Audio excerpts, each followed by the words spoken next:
예, 김선규의 에너지머니 시간입니다. 에너지는 뭐 여러모로 시장에 핵심 영향을 주고 있고요. 최근에는 한수원이 3조 원 규모의 이집트 원자력 발전 건설 얘기가 있었어요. 관심이 높죠. 관련된 이야기 심도 있게 전문가와 이야기하겠습니다. SC 글로벌 센터 김선규 소장님 오셨습니다. 어서 오십시오. 안녕하세요.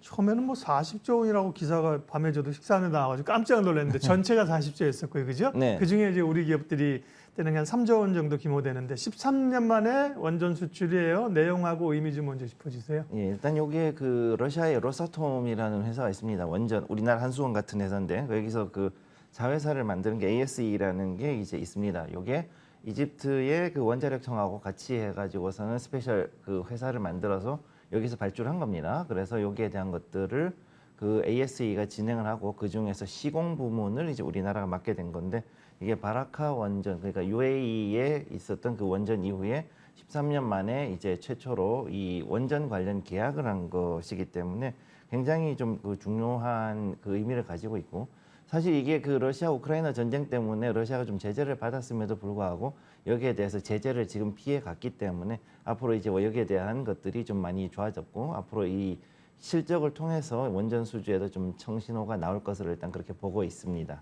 네. 그러니까 지난번에 이제 우리가 아랍에미레이트의 대규모 이제 원전 수주를 하지 않았습니까? 그 네. 이후에 원전 사람은 굉장히 어려웠는데요. 그 당시에 이제 UAE 원전 수출과 비교를 해보면 그때보다 지금 규모는 작은 거죠. 어쨌든 산업적으로 미칠 수 있는 파급 효과, 기대 효과 좀 알려주세요. 일단 중요한 거는 지금 그 우리 원전의 그 기자재 관련된 주들이 이제 좀 숨통이 튀었다는 네. 게 첫째, 그게 되게 중요하고요. 그다음 두 번째가 뭐냐면은 이게 그 바라카 원전 같은 경우는 시공 턴키 플러스 운영 유지 그러니까 MSA라 그러는데 메인턴스 서비스 어그리먼트라 그래서 요거를 이제 그 같이 했었습니다. 그래서 한수원 같은 경우 이거 굉장히 장기로 해가지고 LTMSA라 그래서 장기로 하는 MSA를 체결했었던 거죠.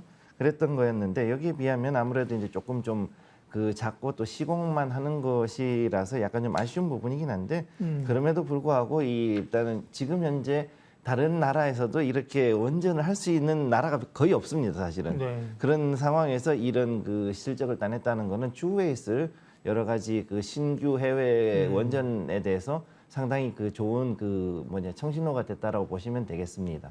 주로 이제 그쪽에 앞서가는 게 이제 프랑스, 네. 그렇죠? 프랑스가 진심이고 우리도 이제 다시 하고 있고 앞서 그 이집트 거는 러시아가 주도해서 러시아도 원전 쪽에 꽤 영향력이 있는 그런 국가인가 봐요. 네, 사실 네. 이제 그 전 세계에서 3대 그 표준이 있습니다. 네. 그중에 미국 표준이 있고 그다음에 프랑스형이 있고 그게 프랑스형이 유럽형이고 그다음에 우리나라가 이제 그 미국형을 따라가고 그다음에 그렇죠. 이제 러시아형이 네. 이제 3대가 이제 보통 그 러시아 이 원전의 그 전체적인 표준이라고 보시면 되는데 이번에 나온 거는 그 러시아 표준을 가지고서 만들었다고 보시면 됩니다. 네.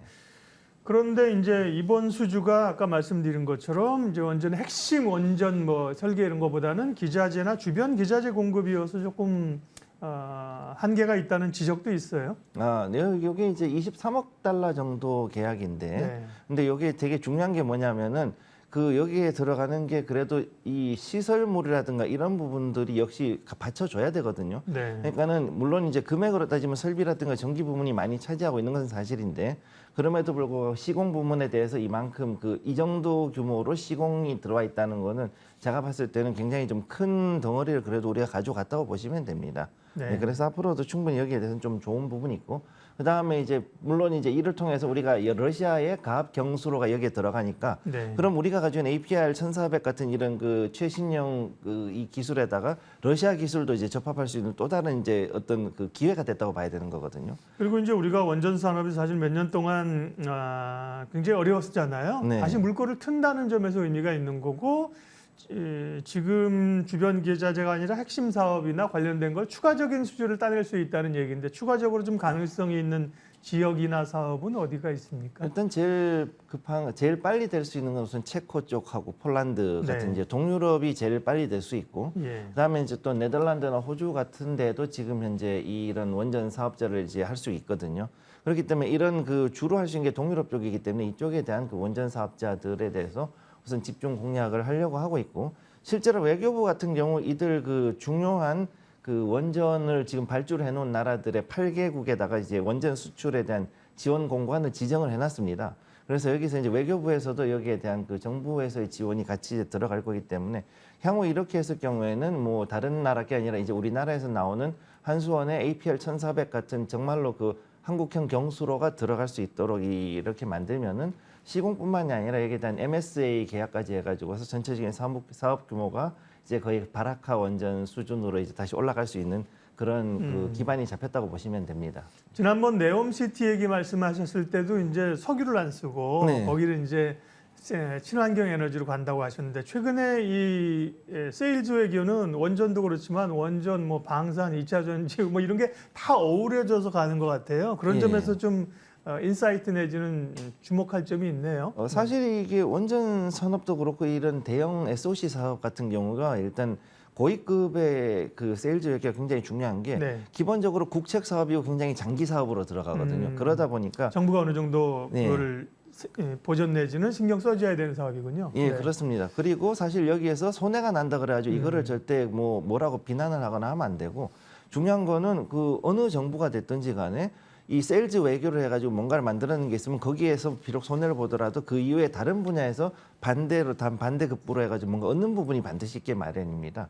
그래서 여기 보면 전기차라든가 배터리, 수소, 모빌리티 같은 이런 첨단 산업하고 해서 같이 패키지로 협력하는 걸로 해서 또다시 여기서 뽑아낼 수 있는 것도 있고 그다음에 앞으로 있을 그 공항이나 고속철도 아니면 지하철 같은 이런 SOC 구축이라든가 혹은 이제 문화사업 쪽으로도 역시 협력이 가능하기 때문에 쭉으로 봤을 때는 이 중동 아프리카라든가 이제 동유럽 같은 이런 그 현재 개발이 진행되고 있는 국가들 같은 경우는 충분히 앞으로 이런 부분에 대해서 더 많은 파급 효과가 있을 것이라고 저는 그렇게 보고 있습니다. 예.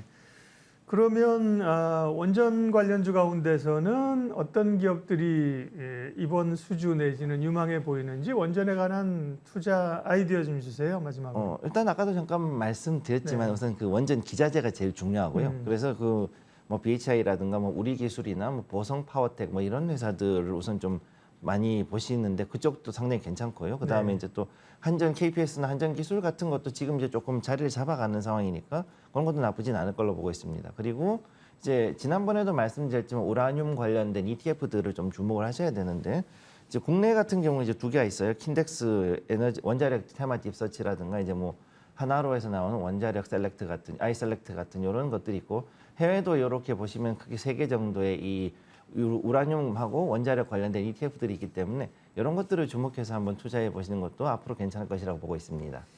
네, 에너지머니 오늘은 최근 있었던 이집트에서의 대규모 원전 수주에 관한 내용들 심도 있게 뜯어봤습니다. ICC 글로벌 센터 김선규 소장님 함께했습니다. 고맙습니다. 감사합니다.